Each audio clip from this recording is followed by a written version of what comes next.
আসসালামু আলাইকুম, কেমন আছেন বন্ধুরা? আজকে আপনাদের জন্য নিয়ে এসেছি ঈদ স্পেশাল কাস্টার্ড রেসিপি নিয়ে। তো আমি প্রথমে এটা বানানোর জন্য নিয়ে নিচ্ছি একটা বাটিতে এক কাপ পরিমাণ নিয়ে নিয়েছি লিকুইড মিল্ক।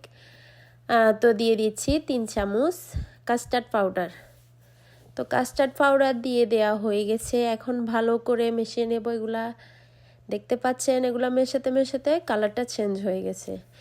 তো এপাশে আমি নিয়ে নিচ্ছি আঙ্গুর, আপেল, আম, খেজুর।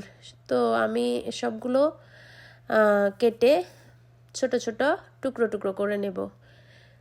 তো আপনারা চাইলে এখানে অন্য যে কোনো ঘরে থাকা ফল দিতে পারেন, তো অথবা ড্রাই ফ্রুটসও ব্যবহার করতে পারেন। তো এটা মেহমানের জন্য ইউনিক একটা রেসিপি, আর মেহমানদের তো এটা খাওয়ায় সহজেই মন জয় করা যায়। তারপর আমি সবগুলো কেটে নিয়েছি।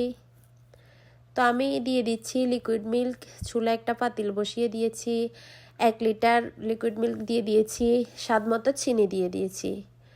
তো এবার এগুলা ফুটে ওঠার জন্য অপেক্ষা করছি। ফুটে উঠেছে। এ পর্যায়ে আমি ওই যে কাস্টার্ড পাউডারের মিশ্রণটা এখানে দিয়ে দিয়েছি।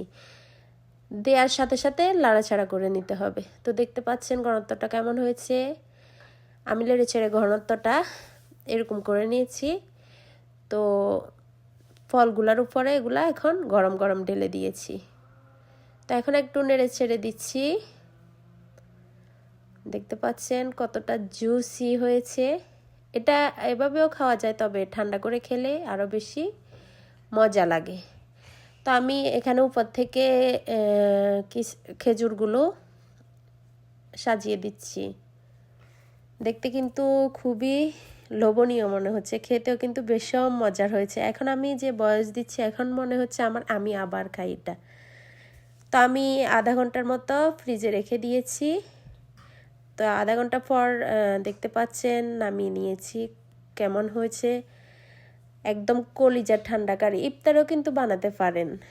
আর ঈদে বিশেষ করে মেহমান বাসায় আসলে খুব ইজি অ্যান্ড খুব সময় কম লাগে এটা বানাতে। তো কেমন লাগলো আমার ভিডিও জানাবেন। ভালো থাকবেন সব। আল্লাহ হাফেজ।